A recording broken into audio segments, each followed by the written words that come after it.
Amigas y amigos, bienvenidos a Controversia TV, este espacio de discusión político, de libre pensamiento y que buscamos básicamente que ustedes tengan opiniones alternativas, lo que no necesariamente constituye que tengan que estar de acuerdo, pero sí, en este caso, tener en la palestra y en la discusión temas de los cuales habitualmente no se habla.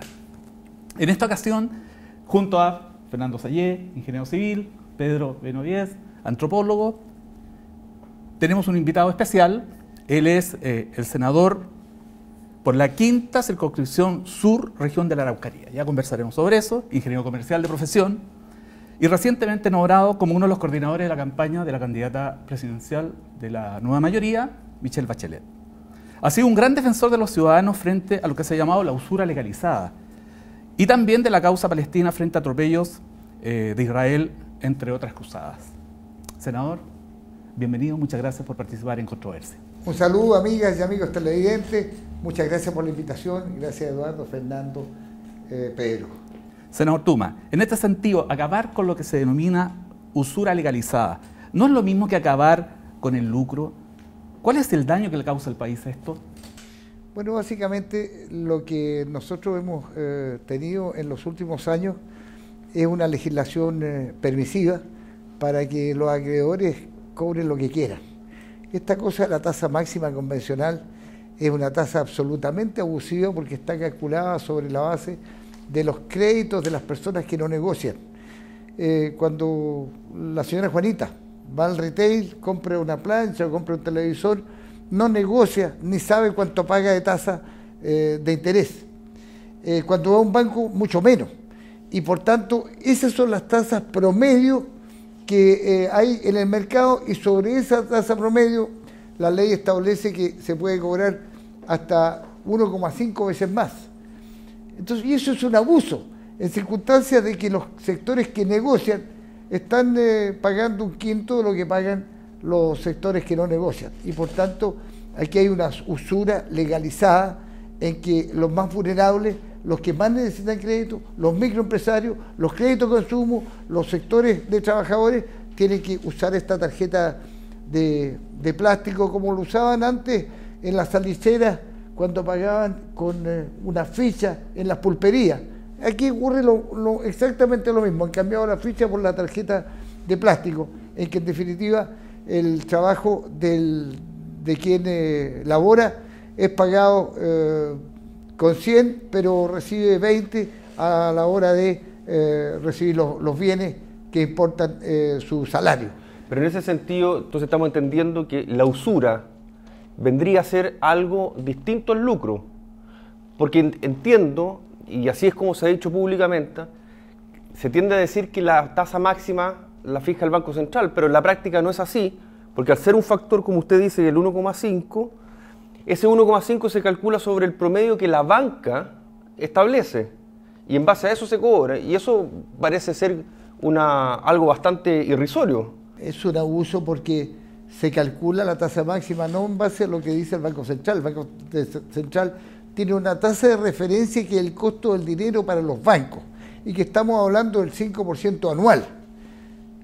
Los chilenos de carne y hueso, el chileno común y corriente, paga hasta un 57% anual. Y fíjese que es curioso porque la administradora de fondos de pensiones, que tienen la plata de los trabajadores acumulada, que Chile no es rico solamente porque existe un fondo del cobre que acumula 42.000 millones de dólares de fondo del cobre, sino que es rico porque el mercado de capitales se ha fortalecido, porque tenemos un fondo de pensiones de los trabajadores de 173.000 millones de dólares. Si los trabajadores quisieran comprarse todas las empresas del país, lo hubieran comprado. Pero en ese mismo sentido, usted ha querido impulsar una FP estatal, o está al menos en esa línea. Mira, lo último que yo desearía es una FP estatal. Yo lo que no quiero es que siga el sistema de AFP, de administradores de fondos de pensiones. ¿Por qué le tienen que administrar los fondos de pensiones privados o con fines de lucro, o los administradores que inmediatamente que cobran la cotización se dicen al bolsillo el 20% de lo que cobran? No es el 1,07% que es lo que publicitan, porque calcula el monto de la comisión la expresan como el porcentaje del total de la remuneración.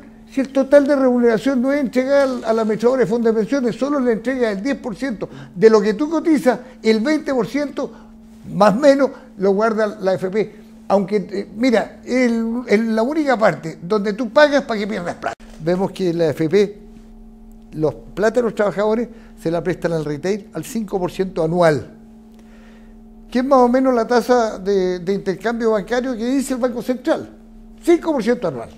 Pero los trabajadores se lo prestan al 57% anual, su misma plata. Y por eso creo que este es un sistema absolutamente abusivo, no solamente de la tasa de interés, también del administrador de fondos de pensiones. Eso tiene que terminar, no es posible. Ahora, muchos dicen, mira, a mí me sirve el sistema, a mí me gusta, bueno, conforme. Entonces, ¿por qué no le damos el derecho de elegir a los trabajadores? Que los trabajadores decidan en qué modelo, en qué sistema ponen su plata. ¿Por qué razón tenemos que obligarlos a poner en un sistema privado de administración muy dudosa en que generalmente el que cotiza pierde plata? Y a la hora de pensionarse no hay pensiones que valgan, porque esto de la jubilación, el júbilo que es lo que es, pero no es en el lenguaje de los cristianos, de las iglesias, no es alegría el júbilo.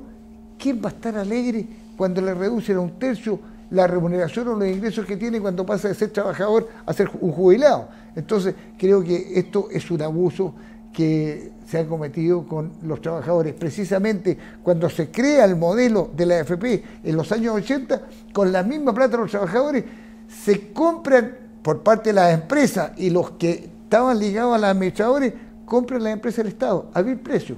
¿Con qué la compras? Con la plata de los trabajadores. Senador, ¿qué opinión le merece, en primer lugar, que aquellos que prometieron en la década de los 80 el 75% a lo menos de jubilación, no se hacen responsables hoy día, y este sector político no solamente no se hace responsable, sino que niega haber asegurado esos porcentajes? Me acuerdo perfectamente de 1982, yo estaba muy cabros chico.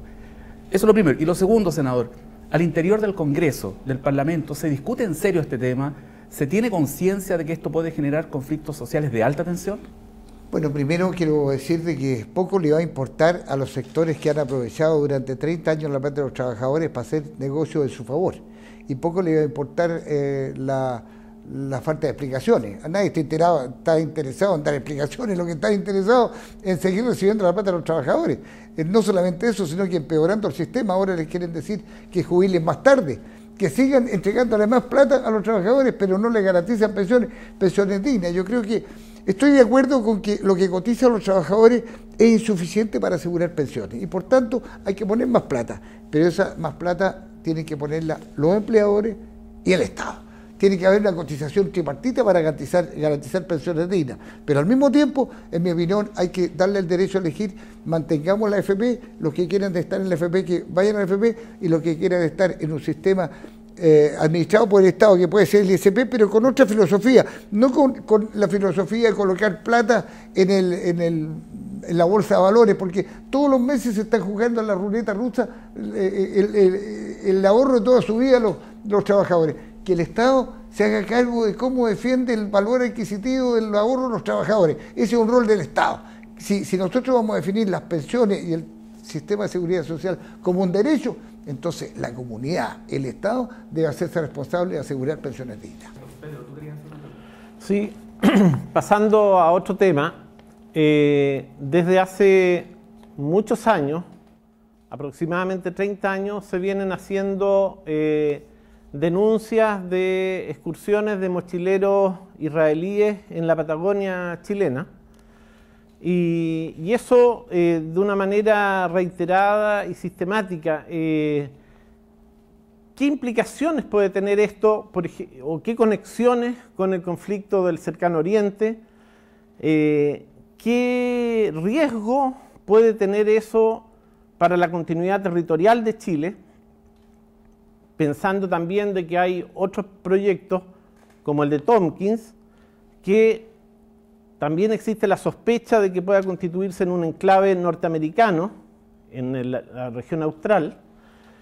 ¿Y qué le parece que no haya habido en estos 30 años, por lo menos públicamente, ninguna reacción de las Fuerzas Armadas chilenas frente a esa incursión de soldados israelíes? Bueno, esto tiene su origen muy antiguo. Cuando se va a crear el Estado de Israel, las Naciones Unidas analizan de qué manera los israelíes o los judíos, generalmente llamados judíos, pero es una religión, israelíes son los que pertenecen al Estado. Pero en ese tiempo la persecución que hicieron los nazis de los judíos obligaron a las Naciones Unidas a buscar una forma de compensación. Entonces, entre las alternativas que habían, estaba claro Palestina, pero también estaba la Patagonia. Y creo que es una ingenuidad de parte de Chile y de la seguridad y la defensa de Chile de no mirar qué es lo que está ocurriendo con la Patagonia, con las permanentes visitas de numerosos contingentes que vienen de civil, pero son contingentes recién egresados de las Fuerzas Armadas israelíes, que han estado haciendo el servicio ahí, que son fuerzas regulares todavía, y que vienen a hacer cartografía, que vienen a hacer mapas a la zona. Eso no es ningún misterio, eso lo sabe las Fuerzas Armadas chilenas, lo sabe Carabineros, pero eso me lo dicen para callado. Oficiales, altos oficiales me han confirmado que es así. Los que viven allá en la zona o han estado en la zona ven que gran parte de la señalética está en hebreo. Entonces, ¿de qué país vienen 8.000 o 9.000 soldados que se han vestido de civil, que se han vestido de mochileros para venir a hacer cartografía? ¿Algún país, ustedes creen que algún país que se precie de sagaz para cuidar y cautelar sus recursos no va a tener alguna cautela, alguna medida preventiva respecto de qué es lo que está ocurriendo con las intenciones o segundas intenciones de este viaje de todos los años de 8.000 o 9.000 contingentes que entran sin visa por lo demás, que entran automáticamente? Basta el anuncio que llegan y no hay autorización, no hay una avisación de cada uno de los que llegan. Senador, ¿y esto también ocurre en Argentina? Entiendo, mira, de Argentina entiendo que tienen hace tiempo tantas o más facilidades que en Chile. Ahí tienen un sector del sur de Chile donde israelitas permanentemente están visitando la zona y haciendo las cartografías. Mira, hay libros que escribió Serrano respecto al tema y que hay que leerlos, y ahí están los testimonios. La otra cosa es hacernos los lesos, y hacernos los lesos porque están amparados por el gobierno norteamericano, y como no se le quiere dañar las relaciones que tenemos con el gobierno norteamericano y con los israelíes que dicen que traen tanto adelanto aquí y que se está comprando numerosos armamentos, porque muchos de los armamentos que tiene Chile, ¿no es cierto?, vienen de Israel o vienen por tercerías de Israel, y en definitiva aquí hay una alianza muy grande entre las autoridades que adquieren bienes y el Estado de Israel y Estados Unidos. Y esta concomitancia es conocida por las autoridades. No se reconoce públicamente, pero sí de manera privada se habla del tema. Senador, ¿cómo es posible que después de 30 años, que hay evidencia fotográfica, hay evidencia de los turistas chilenos, de todas, incluso restricciones para andar a algunos lugares que parecerse son exclusivos para los israelitas, nadie saque la voz?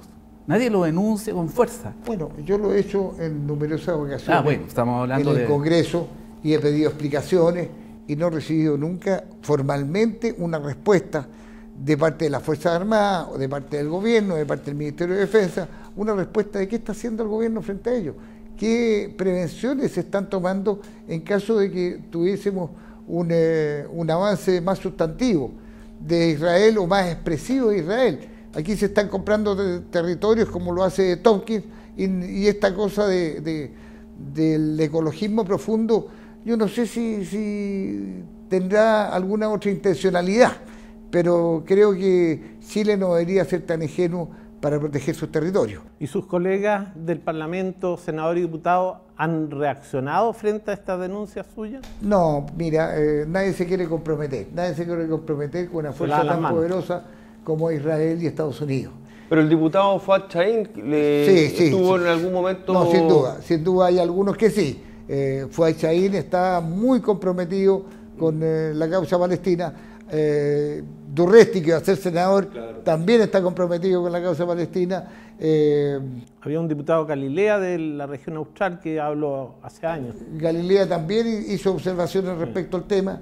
Pero no es justo porque usted ha sido, a mi parecer, injustamente tratado por la comunidad judía por emitir comentarios xenófobos en circunstancias que esto es de preocupación nacional. Mira, si tú no puedes emitir ninguna opinión que le moleste o le dañe la piel a Israel. Al Estado de Israel tú no lo puedes tocar. Ellos que son campeones de la industria de la compasión y siempre están haciéndose excusas respecto de que todos quienes critican a Israel entonces tienen algo que esconder. Yo no tengo nada que esconder. Yo lo que digo es que el Estado de Israel aquí está realizando actividades que Chile debería mirar con mucha cautela. Y el ejército no se pronuncia, salvo la expulsión de un ciudadano de Temuco, que era teniente del ejército de Chile y que preguntó más de la cuenta, Adolfo Fuentealba, y fue expulsado a las filas. Así es, cuando se indaga mucho y son uniformados chilenos, los que indagan son dados de baja, porque no es conveniente para la estrategia nacional esa estrategia de ocultamiento respecto de lo que el Estado de Israel pueda estar haciendo en cualquier parte del territorio nacional. Yo soy un gran solidario de lo que ocurrió con los judíos durante la Segunda Guerra Mundial. Creo que nunca más debería repetirse, creo que hay que perseguir esos crímenes de lesa humanidad, pero es inaceptable que quienes dicen defender los derechos humanos hoy día se levanten como victimarios en contra de millones de palestinos que están fuera de los territorios palestinos porque los israelíes están ocupando territorios que son del Estado palestino. Esto es una vergüenza, lleva 60 años. Las Naciones Unidas instalaron ese tema y no han sido capaces de resolverlo. Las Naciones Unidas instalaron en Israel y no quisieron instalar el Estado palestino hasta ahora.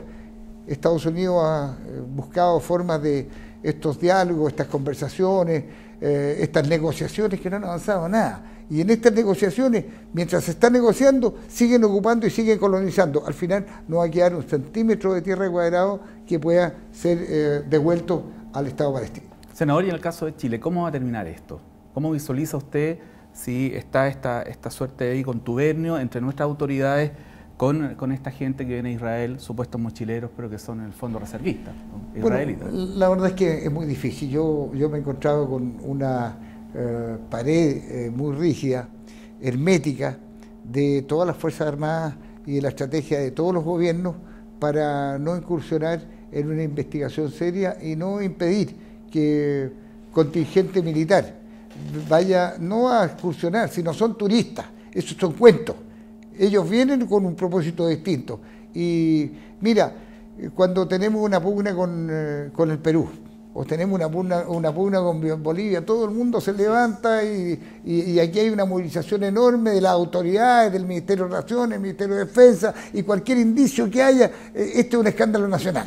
Pero aquí entran los israelíes a un territorio estratégico para Chile y nadie dice nada.